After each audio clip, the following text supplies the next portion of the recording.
जय हिंद। मैं Ram Shankar Tiwari, ex NSG commando, UP STF, UP ATS, BPRP duty, Naxal duty, माओवादी duty, विशेष अभियानों में एक लंबे अरसे तक मैंने वर्क किया, लगभग 30 साल वर्क किया।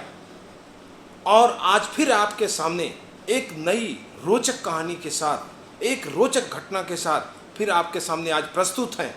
लेकिन दोस्त, इससे पहले मैं बताना चाहता हूं कि यदि मेरे चैनल को सब्सक्राइब नहीं किए हैं तो तुरंत सब्सक्राइब कर लीजिए। क्योंकि अब लगातार प्रतिदिन आपको इवनिंग में 6 बजे एक नई रोचक कहानी, नई रोचक घटना के साथ लगातार आपको मिलेंगे और जिससे आपको बहुत ही नॉलेज होगा, जिससे बहुत ही शिक्षा मिलेगी, बहुत ही सीख मिलेगा। तो आज हम फिर बताना चाहते हैं, यूपी एसटीएफ को फिर मिली एक बहुत बड़ी सफलता।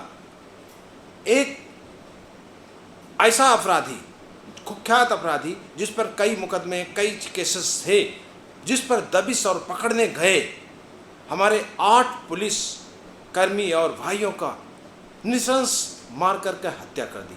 नरसंहार बहुत बड़ा सा किया। ये घटना 2020 की है और जो चर्चित चेहरा है विकास दुबे, जिसके बारे में सब जानते हैं, जो कानपुर के चौबेपुर थाना का रहने वाला है। और पुलिस को मुखबिर द्वारा सूचना मिली कि जो वांछित अपराधी, वांटेड अपराधी अपने दल बल के साथ आज अपने घर पर मौजूद है। इस पर पुलिस चौबेपुर थाने के एसओ, सीओ समेत काफ़ी दल बल के साथ उनके घर पर दबिश डाली गई। दबिश डालने की जानकारी कहीं न कहीं हमारे भाइयों के द्वारा कहीं न कहीं से उसको लग गई, जिससे वो पूरी तैयारी में आ गया, एक्शन में आ गया। छतों पर अपने चाचा, अपने साले और लगभग 1 दर्जन गैंग के लोगों को इकट्ठा कर असलहों से लैस कर दिया, गोला बारूद से बहुत ज़बरदस्त तरीके से। और जब पुलिस का मुठभेड़ हुआ, वहाँ पर पुलिस ने अपना दबिश डाली, उसी समय ताबड़तोड़ फायरिंग शुरुआत कर दिया, जिससे पुलिस दल को बचाव करने का मौका नहीं मिला। क्योंकि पुलिस हमेशा काउंटर अटैक करती। काउंटर अटैक क्या मतलब? फर्स्ट अटैक अपराधी की तरफ से आता है, उसके जवाब में जो कार्रवाई की जाती है उसको बोलते हैं काउंटर अटैक। क्योंकि हमें नहीं मालूम कि कौन अपराधी, कौन क्या है, कौन कैसे कैसे लोग हैं, तो हम पहले अचानक किसी को देखते हुए मार नहीं सकते हैं। हम उसको वॉच करते हैं, देखते हैं, समझते हैं, तब उस पर कार्रवाई करते हैं। तो काउंटर अटैक में किया गया जवाबी कार्रवाई में मुठभेड़ काफ़ी लंबे समय तक चला, जिसमें सीओ, डीटीएसपी सहित हमारे बीच के 8 भाई शहीद हो गए, मारे गए। और मार कर आप अपराधी विकास दुबे वहाँ से फरार हो गया। फरार होकर के एक रास्ते में अपने एक रिश्तेदार के यहाँ रुका और उसको जो पता लगा कि मेरे सारे रिश्तेदारों पर लगातार पुलिस की दबिश पड़ती जा रही, छापा पड़ा जा रहा, हमारे पकड़ने की ज़बरदस्त पूरे उत्तर प्रदेश कार्रवाई, एसटीएफ अपने एक्शन में आ गई। लगातार उनकी सारी टीमें मूवमेंट करने लगी और लगातार खुफिया तंत्र इधर लांस लगातार उसके पीछे लग गई। पता चला कि नोएडा में एक वकील के पास पहुंचकर अपनी बाहर जमानत कराना चाहता है। उसको शक जैसे हो रहा था कि कहीं हमारा मुठभेड़ ना हो जाए, तो हम इससे पहले अपने को हाजिर कर दें। तत्पश्चात वहाँ से जब उसको पता चला कि यहाँ भी पुलिस एक्शन होने वाला है, वो तुरंत उज्जैन निकल गया।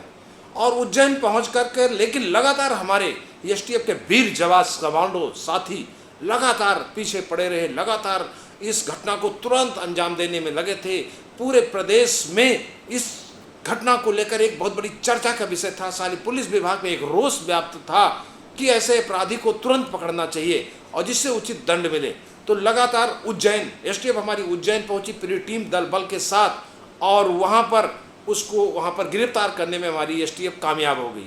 और जब उसको गिरफ्तार कर ली दोस्तों, तो गिरफ्तार करने के बाद फिर वहां से पूरी अपनी टीम के साथ सुरक्षा घेरे में लगातार उसको वापस कानपुर अपने चौबेपुर थाना लेकर आने लगी। अब आप सोचिए, 2 दिन से लगातार हमारे पुलिस के भाई जवान कमांडो सारे थके हुए थे, पूरी तरीके से खान पीन, रहन सहन, पूरी व्यवस्था। जब पुलिस का कोई अभियान, एसटीएफ का कोई अभियान चलता है तो उसमें कोई चीज़ नहीं देखता, रात दिन काम होता है, रात दिन गाड़ियाँ चलती हैं।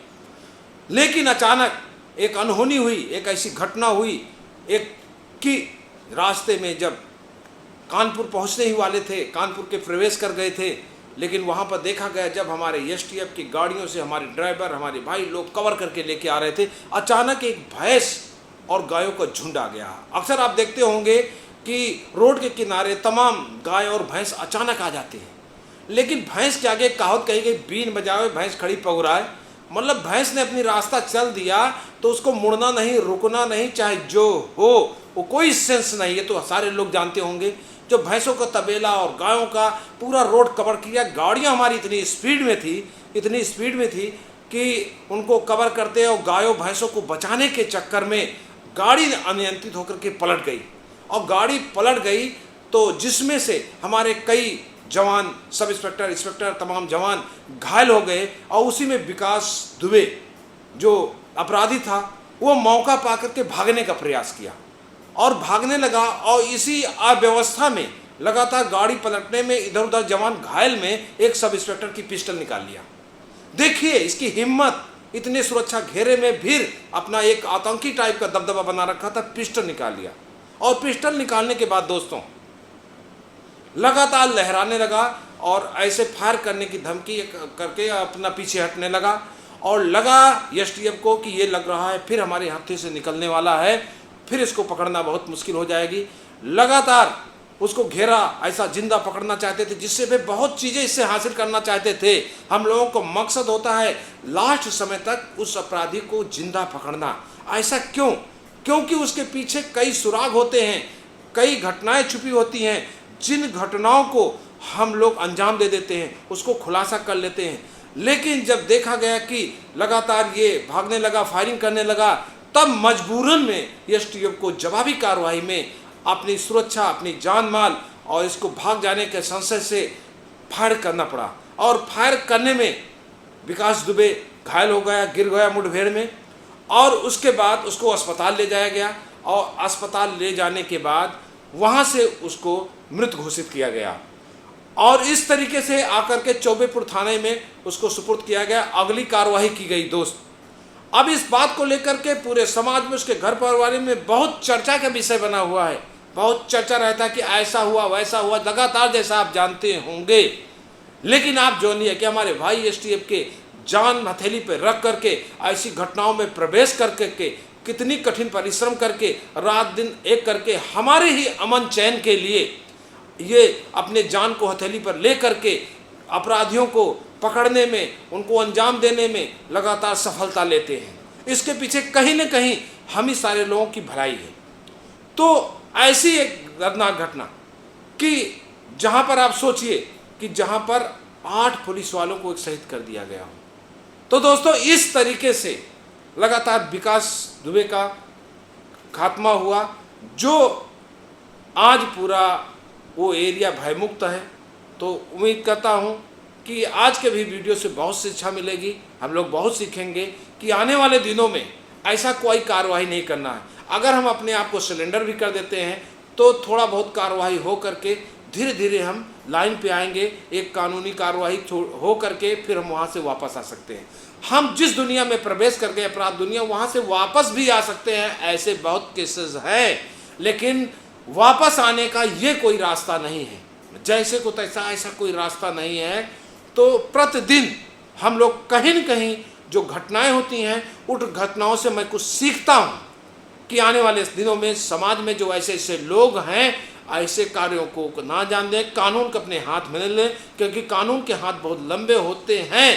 मानते 2 4 6 10 लोगों कर दिए, लेकिन कानून के अनलिमिटेड संख्या है, क्योंकि सिस्टम कभी मरता नहीं है। अगर हमारे फौज के लोग, पुलिस के लोग रिटायर होते हैं या किन्हीं कारणों से नहीं रहते हैं, उनकी जगह पे नई वैकेंसी तुरंत फिर हो जाती है। तो इसलिए हमेशा कानून ही जीतता है। तो कभी भी हमें कानून को हाथ में नहीं लेना है। इसी के साथ हम लोग कहते थैंक यू विचवाल, थैंक यू।